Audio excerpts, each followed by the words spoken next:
Welcome to Daily Devo. My name is Diana. Today we are talking about the habit of gratitude.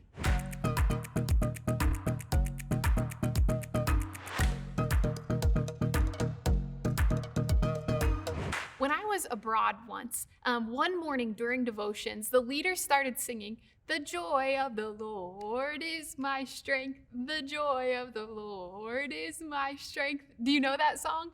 He went on and he sang this next verse. It just made me smile. I never heard it before. He said, "He fills my soul with laughter." Ha ha ha ha ha. Oh my goodness, if that does not put a smile on your face. I was sitting there saying, I've never heard that before.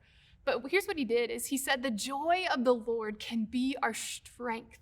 Will we remember that and will we practice that? Now, hear me, this is also a leader that daily serves people in some of the world's most dire situations. He comes face to face with people who haven't eaten for weeks. He's with women and children who have been stuck in trafficking. Like, he sees some of the darkest situations of the world, yet he starts his morning out singing, "The joy of the Lord is my strength. He fills my soul with laughter." Ha ha ha ha. You see, this leader, for him, he has the habit of gratitude as a daily practice. It's a choice.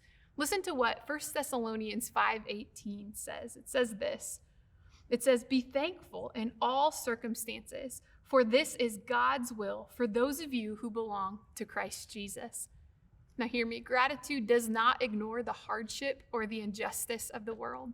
Gratitude is not blind. Gratitude is a habit. It is a choice. It is a posture of choosing to look for and state what is there to be grateful for.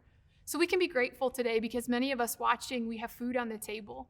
We can be grateful today because we are seen and loved and forgiven by God. We can be grateful today because the Holy Spirit is in us, guiding us and convicting us and comforting us. There are so many ways that we can practice this habit. What about you? What if it looks like you start a gratitude list in a journal or in your phone on your notes, and every day just add one more thing that you're genuinely grateful for that day? And over time, as you go back, you're going to watch that list grow. Maybe it's something simple one day that even is just tough. You're just grateful that you get to get a good night's sleep, or you're grateful for the smile on somebody that you love. What about this? Maybe if you try pausing when you find yourself getting validly frustrated, have you ever been there?